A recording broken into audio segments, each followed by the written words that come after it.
Bom, galerinha, vamos lá, professor Messias, de volta aqui à nossa aula de hoje. Tá dando sequência aí. A gente tinha visto na aula passada aqui sobre o efeito estufa, né? Explicando aí o que é o efeito estufa, como é que ele funciona, né? Para que ele serve, né? Qual seria a sua função. E agora então a gente vai falar um pouco sobre os vilões, né? O tal do aquecimento global que a gente tanto ouve falar, tá?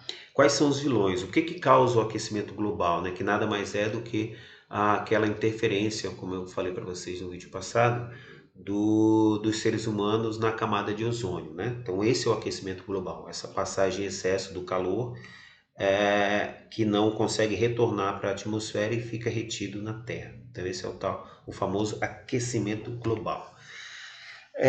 Os vilões aí que a gente pode citar, primeiro seriam as indústrias, né? O processo industrial no Brasil é considerado assim o grande, não só no Brasil, né? No mundo inteiro, considerado aí um dos grandes vilões da poluição atmosférica. Por quê? A quantidade de contaminantes, né? De gases aqui que são gerados e soltos na atmosfera sem nenhum tipo de filtro, tratamento. Esse é o contaminante que vai parar embaixo ali da camada de ozônio e vai formar aquela capa, né? E vai impedir que os raios solares, o excesso, né, de raios solares voltem para a natureza. Então essa poluição gasosa, né, efluente, né, no caso aqui, que é um contaminante gasoso, ele vai então causar esse efeito de impedir o retorno do excesso de sol para a atmosfera. Então, o processo industrial é um dos principais geradores, né, fontes aí dessa poluição. Segundo, os automóveis, né, através dos escapamentos. Tá? Os automóveis aí também contribuem demais para a emissão de CO2, né? No caso, o gás carbônico é através da fumaça, né, dos gases que saem dos carburadores aí, dos escapamentos. O mundo inteiro, no mundo inteiro existe uma corrida para que se façam sistemas de controle, né, de veículos. No caso aqui no estado de São Paulo existe uma preocupação da CETESB, no caso em fazer inspeção veicular, né, para garantir que os motores sejam sempre regulados, enfim. Já existem algumas ações nesse sentido, mas não é suficiente. Infelizmente não é suficiente. Os carros, grande maioria, ainda emitem muito CO2 e esse CO2 somado ao CO2 que é emitido aqui pelas indústrias tem causado esse estrago que a gente tem acompanhado aí. Então as indústrias, os automóveis e os gases clorofluorcarbonos. O que são gases clorofluorcarbonos, chamados CFCs? São gases presentes em aerosóis, tá? Então esse gás é um gás necessário para dar pressão em aerosóis. Então, por exemplo, o desodorante que a gente usa, né, o desodorante aí aerosol, ele contém esse gás clorofluorcarbono que é usado para dar pressão, né, para que o recipiente, no caso o desodorante, saia. Então, quando você usa um desodorante spray, você está emitindo na atmosfera os gases CFC, né? Que é o gás utilizado para a pressão. Esses gases aqui, os clorofluorcarbonos, também estão presentes em geladeiras, em ar-condicionado, né? Esse gás também é utilizado para fazer o sistema de pressão nesses equipamentos.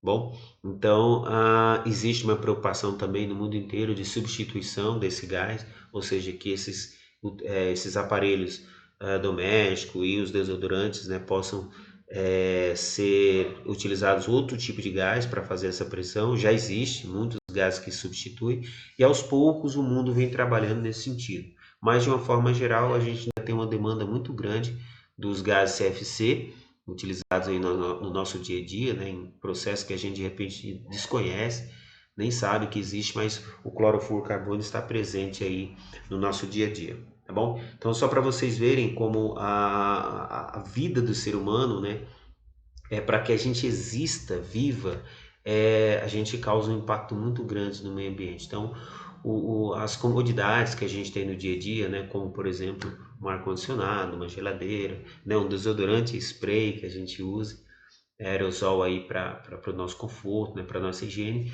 tudo isso traz um impacto para o meio ambiente. Então, é lógico, nós temos que usar o conhecimento, né, a tecnologia, para nos favorecer nesse sentido também.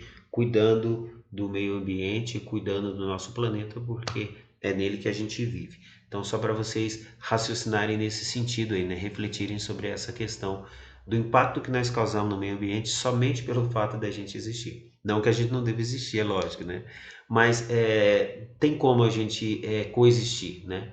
Conciliar o nosso conforto com proteção ao meio ambiente. Existe forma sim, né? É só a gente querer parar de ter essa ambição louca, né? De querer mais, sempre mais.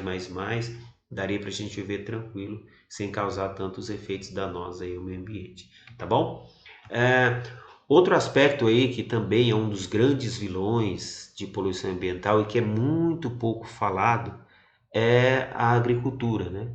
A criação de gado, a agricultura em geral, gera muito gás poluente. Por exemplo, no caso aqui, eu destaco aqui a criação de gado porque é um dos maiores fatores, né, dentro da agricultura de poluição ambiental. Então, a criação do gado, ela emite muito CO2 para a natureza porque o processo de alimentação do gado, né, no processo de mastigação, depois que ele mastiga, ele gera CO2. Quando nas fezes, né, é emitido CO2, ou seja, para um gado, para o gado existir, no processo de alimentação dele, ele vai gerar, né? Quando ele vai ruminando, ele vai gerando o CO2 e através das fezes e tudo mais, ele vai projetando na atmosfera o CO2. Então, digamos que é um pouco injusto falar das indústrias sem falar da agricultura. Então, a agricultura também emite muito CO2 para a natureza, principalmente através do processo de criação de gado, tá? E aí tem uma charge aí, né, só para brincar um pouquinho, né? A indústria ali dizendo que só ela é culpada, né? Nós que levamos a fama, tá? Mas o gado, né, também emite muito CO2, no caso aqui o gás metano, né, que no caso está falando, mas também emite gases poluentes aí para o meio ambiente, para a atmosfera. Tudo isso combinado gera-se essa camada de poluição ali debaixo da camada de ozônio que vai causar todo aquele dano que a gente viu na aula passada, beleza? Então por aqui a gente termina a nossa primeira parte do material, ok? Na semana que vem a gente já vai entrar no arquivo parte 2, ok? Então por hoje a gente para aqui, tá bom? Um abraço e até a próxima.